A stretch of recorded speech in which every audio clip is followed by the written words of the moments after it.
There is a version of loving that feels, while you are inside it, like finally getting it right, like you have stopped holding back, like you have become willing to give everything, which is what you always believed real love required of you. It feels like depth.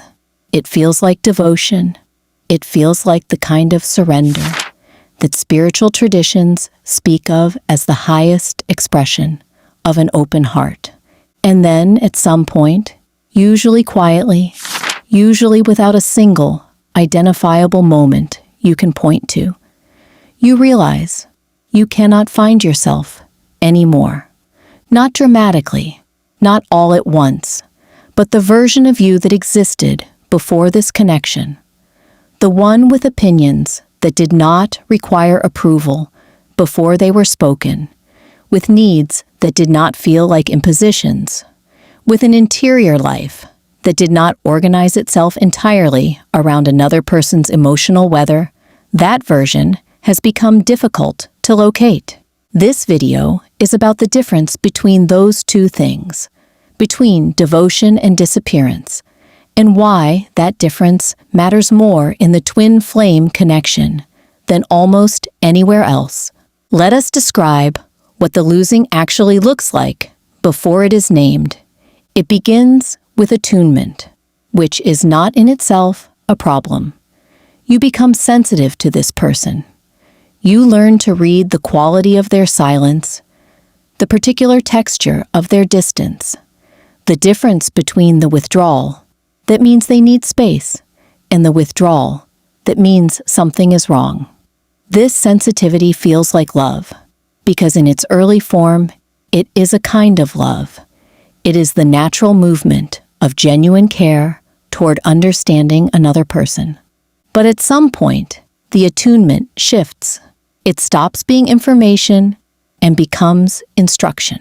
The read of their emotional state is no longer simply awareness.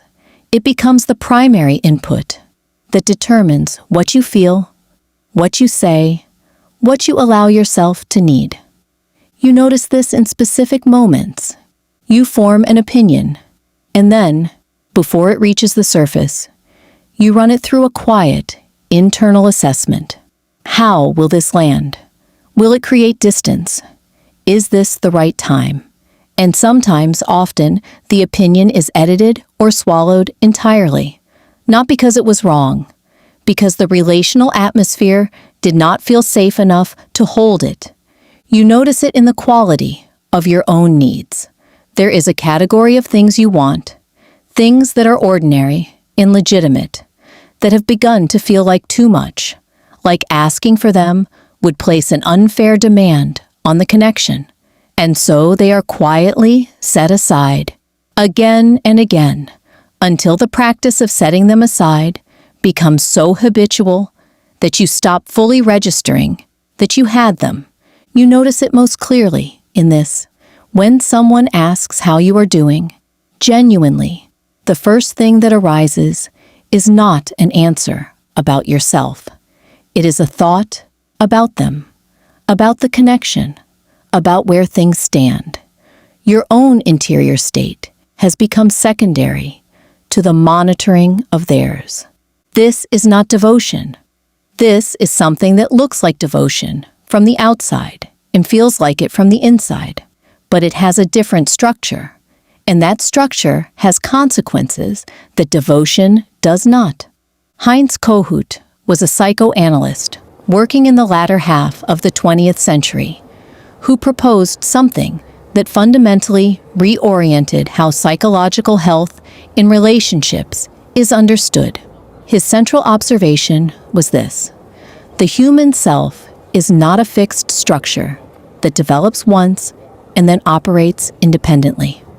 It is a living organization that requires ongoing relational conditions to remain coherent and stable. We do not achieve selfhood and then no longer need anything from others. We remain, throughout our lives, dependent on certain relational experiences to maintain what Kohut called the cohesive self. Among the most fundamental of these experiences is what he called mirroring. The experience of being seen, recognized, and responded to in a way that confirms the reality and value of one's own experience. When mirroring is consistently available, the self develops the capacity to regulate itself, to maintain its coherence under pressure, to remain recognizable to itself even in the presence of relational intensity. When mirroring is inconsistent or absent, the self develops compensatory strategies. One of the most common of these is what can be described as self-object merger. The person learns to maintain their sense of cohesion, not from within, but by orienting their interior life around another person. The other person becomes the source of the self-regulation, the self-definition, the self-recognition that the person cannot reliably generate from within. This is not weakness. It is adaptation. It is the self doing what it learned to do under the conditions it was given. But it has a specific consequence in intimate relationships. When another person becomes the primary source of your own cohesion, closeness with them stops being an enrichment of your life and becomes a structural requirement for your psychological stability. And this changes the entire quality of how you relate to them. You are no longer choosing them freely. You are depending on them at a level that is prior to choice. And dependency at that level produces behaviors that genuine love does not. It produces the monitoring, the editing, the suppression of needs, the slow erosion of the self that we described earlier. Because the stakes of losing the connection are not simply the loss of someone you love. They are the loss of the organizational structure of the self. Now bring this into the twin flame connection specifically. The twin flame encounter is, by its nature, extraordinarily high in relational charge. The intensity, the recognition quality, the sense of this connection being significant at a level that ordinary connections are not. All of this creates the conditions for a very rapid and very deep attachment of the self-object kind. The other person quickly becomes not just important, but structurally central. And the more central they become, the more the self begins to organize around them rather than around itself. Kohut drew a distinction that is essential here. He distinguished between mature dependence, which is the natural and healthy interdependence of two people who each maintain their own cohesive selfhood, while being genuinely affected by and connected to each other, an archaic merger, which is the collapse of the self-other boundary in which one person's sense of coherence becomes contingent on the other person's presence, approval, and emotional state. Mature dependence is what genuine intimacy is built from. Two distinct people, each recognizable to themselves, choosing each other in the context of that distinctness. Archaic merger produces the experience of profound connection, while actually making genuine encounter impossible, because you cannot truly meet someone you have merged with. Meeting requires two distinct presences. When one has dissolved into the other, what remains is not closeness. It is a particular form of loneliness that is among the most confusing kinds to name, because it occurs in the presence of the person you most love. Emotional sovereignty is not the opposite of love. It is the psychological condition under which love becomes genuinely possible rather than compulsive. So what does reclaiming emotional sovereignty actually look like inside a connection this intense? The first thing worth saying is that it is not detachment. This distinction matters enormously. Detachment, as it is sometimes practiced, is a withdrawal of genuine feeling, a management of emotional exposure, designed to protect the self from the vulnerability that real connection requires. That is not what is being described here. Emotional sovereignty is not the reduction of feeling. It is the maintenance of the self that is doing the feeling. It is the capacity to be genuinely moved by another person, to care deeply, to be affected and changed by the encounter, while remaining, throughout all of that, recognizable to yourself. It looks like this in practice. It looks like noticing when an opinion is being edited before it surfaces, and choosing, sometimes, to let it surface anyway, not combatively, not as a test, but as an act of fidelity to your own interior reality. It looks like allowing a need to be spoken, even when the relational atmosphere feels uncertain, not as a demand, but as honest communication of what is true for you. It looks like maintaining practices, relationships, and interior spaces that belong entirely to you and that do not derive their meaning from this connection. Things that remind the self of its own texture and contour independent of this person.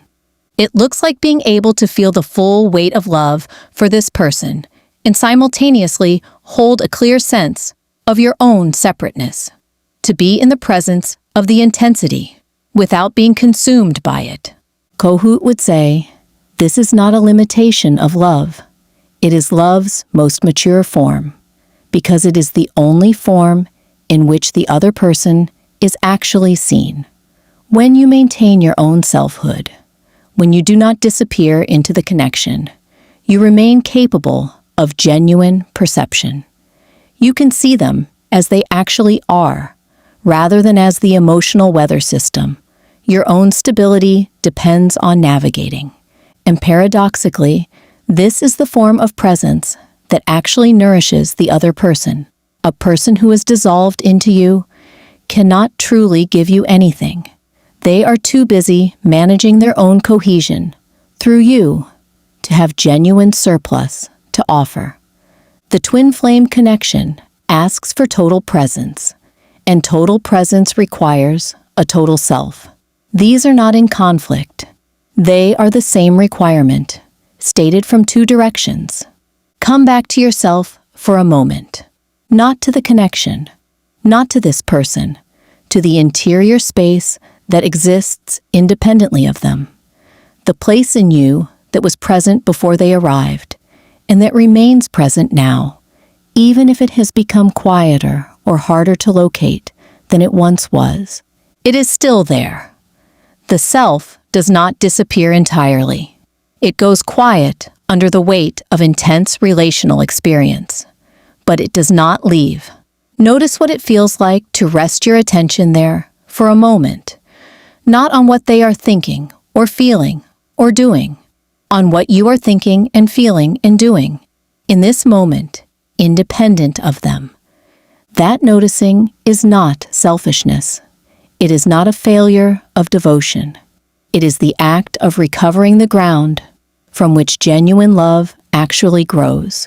Kohut wrote that the healthy self is not self-sufficient. It is self-cohesive. It remains organized around its own center, even while being genuinely open to being affected by another. That center is not a wall.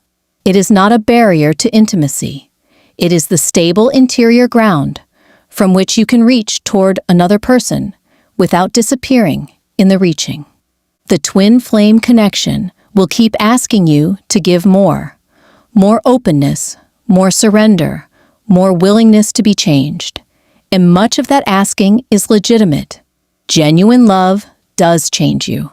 It should, but there is a quality of giving that is not generosity. It is dissolution, and dissolution does not serve the connection. It serves the fear that unless you give everything, you will lose what you most want. You will not lose it by remaining yourself. You may, in fact, be capable of offering it something far more valuable than disappearance.